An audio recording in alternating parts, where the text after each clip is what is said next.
Hello বন্ধুরা, সবাই কেমন আছেন? পিউ কুকিং প্যাশনে সকলকে স্বাগত জানিয়ে আজকে আমি আপনাদের খয়রা ইলিশ মাছের একটা রেসিপি করে দেখাবো। আমাদের এখানে এই মাছটাকে খয়রা ইলিশই বলে, আপনাদের ওখানে কি বলে জানলে কিন্তু জানাবেন।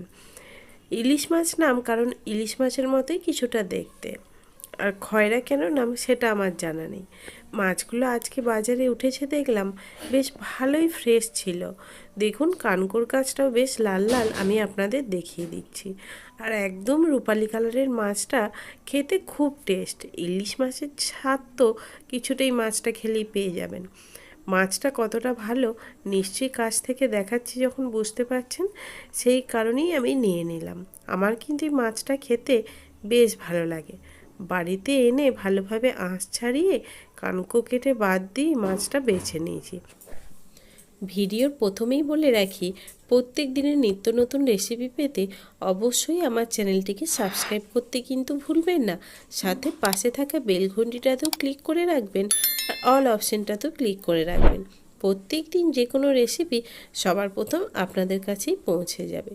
দেখুন এবার কিন্তু আমি মাছটা ভালোভাবে নুন হলুদ মাখিয়ে নেব। নুন হলুদ মাখিয়ে 1 থেকে 2 মিনিট রেখে দিতে হবে, নুনটা যাতে মাছের মধ্যে ভালোভাবে ঢুকে যায়।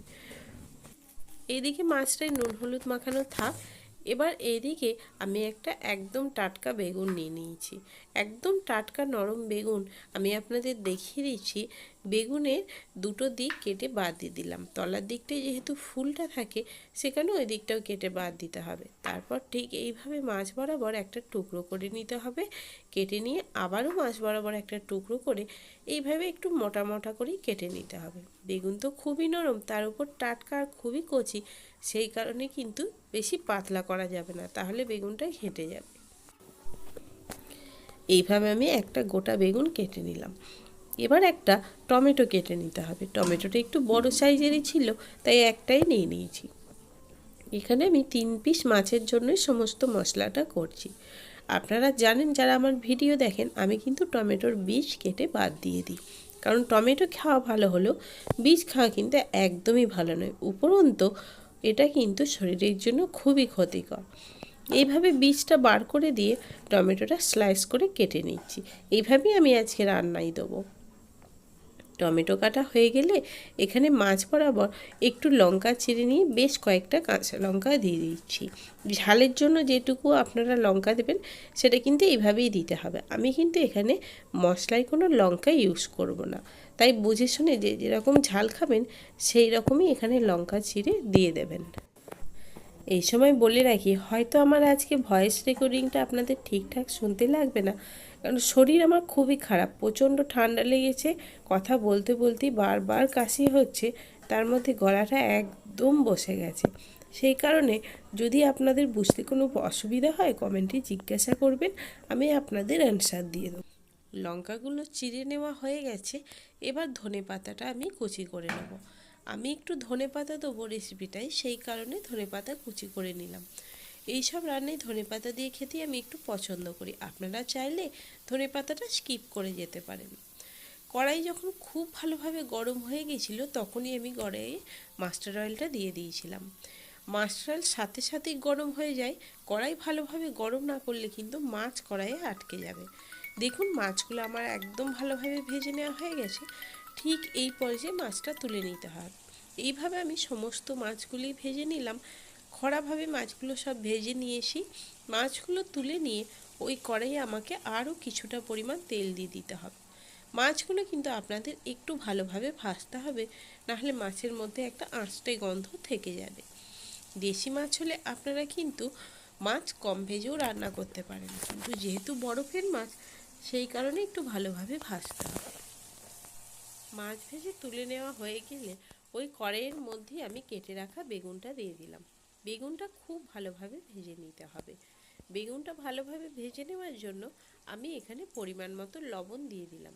লবণটা না দিলে কিন্তু বেগুনটার টেস্ট হবে না ঠিকঠাক, সেই কারণে লবণটা দিয়ে একটু নেড়ে চেড়ে কালারের জন্য উপর থেকে একটু হলুদ দিয়ে আরও একটু ঢেকে ঢেকে একদম ভালোভাবে ভেজে নেব। আপনারা চাইলে না ঢেকেও ভাজতে পারেন, টাটকা বেগুন ভাজতে বেশি টাইম লাগবে না। বেগুনটা এখন আমার ভালোভাবে ভেজে নেওয়া হয়ে গেছে। এবার এই বেগুনটা আমি তুলে রেখে দেবো। মাছটা করার একদম শেষ পর্যায়ে বেগুনটা দিতে হবে।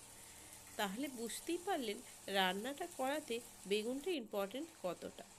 এবার ওই কড়াইয়ের মধ্যে দিয়ে দিলাম পরিমাণ মতো তেল, আর তাতে দিয়ে দিলাম ফোড়নের জন্য কালো জিরে। কালো জিরেটা কিন্তু সামুদ্রিক যে কোনো মাছেই বেশ ভালো লাগে, সেই কারণে আমি এখানে কালো জিরেটা দিয়ে দিলাম। কালো জিরেটা কিন্তু দিতেই হবে, নাহলে কিন্তু রান্নাটায় টেস্ট আসছে না। এবার দিয়ে দিলাম কেটে রাখা টমেটো আর লঙ্কা কুচিটা। টমেটো আর লঙ্কা কুচিটা দিয়ে তেলের সাথে ভালোভাবে নেড়ে চেড়ে মিশিয়ে নিতে হবে। আর টমেটোটা যাতে তাড়াতাড়ি নরম হয়ে যায় সেই কারণে আবারও একটু লবণ দিয়ে দিলাম।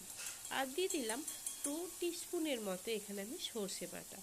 মাছের ঝাল আজ আমি একদম পাতলা পাড়া করব, সেই কারণে মশলা বেশি কিছু লাগবে না, সামান্য একটু সর্ষে বাটা দিলেই হবে, আর কিচ্ছু দিতে হবে না। এবার আমি দিয়ে দেবো জল। সর্ষে বাটাটা কষানোর কোনো দরকার নেই, জলটা দিয়ে নেড়ে চেড়ে ফুটতে দিতে হবে। দেখুন সবে সবে জলটার মধ্যে ফুট এসছে, এই সময় দিয়ে দেবো কালারের জন্য পরিমাণ মতো হলুদ। এখানে আমি 1 টিস্পুন আর হাফ টিস্পুনের মতো হলুদ গুঁড়ো ইউজ করেছি। আরও একটু কাশ্মীরি লঙ্কার গুঁড়োও দিয়ে দিলাম। কাশ্মীরি লঙ্কার গুঁড়োটাও আমি এখানে 1 টিস্পুন ইউজ করেছি। এই যে পরিমাণগুলো বলছি সেটা কিন্তু আমি 3টে মাছের জন্যই বলছি। আপনারা যেই পরিমাণ মাছ নেবেন সেই পরিমাণ বুঝে শুনে ইনগ্রিডিয়েন্টসগুলো কম বেশি করে নেবেন। যখন ঝোলটা খুব ভালোভাবে ফুটে উঠবে তখনই ভেজে রাখা মাছগুলো এখানে দিয়ে দিতে হবে।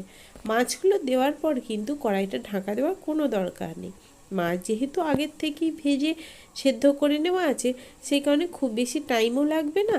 আর ঝোলটা ঢাকা দিয়ে দিলে মাছের যে একটা ভাপা গন্ধ ওটা ঝালের মধ্যে ঢুকে যাবে, তাতে খেতেও টেস্টি হবে না। সেই কারণে এই সময় কিন্তু মাছের ঝোলটা ঢাকা দেবেন না, এইভাবেই রেখে দেবেন 5 থেকে 10 মিনিট একদম লো টু মিডিয়াম আঁচে ফোটাতে থাকবেন। মনে রাখবেন মাছটা কিন্তু 5 থেকে 10 মিনিট লো টু মিডিয়াম আঁচেই ফোটাবেন। যদি আপনারা এটা হাই ফ্লেমে দিয়ে দেন তাহলে কিন্তু খেতে অতটা টেস্ট হবে না। রান্না যতটা ধিমে তালে করলে টেস্ট হয় ততটা কিন্তু জোরে দিয়ে করলে হয় না। সব রান্না যদিও সমান নয়, তবে এই রান্নাটার ক্ষেত্রে এগুলো আপনাদের মনে রাখতে হবে। দেখুন এখন কিন্তু লো টু মিডিয়ামে রেখেই ঝোলটা টকবক করে ফুটছে।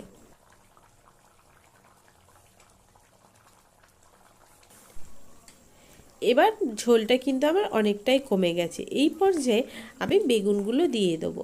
আপনারা যতটা পরিমাণ গ্রেভি খাবেন ততটা পরিমাণে কিন্তু রাখবেন। গ্রেভিটা একদমই পাতলা পাতলা হয়েছে, বেগুনটা দেওয়ার পর একটু থিকনেসটা বাড়বে।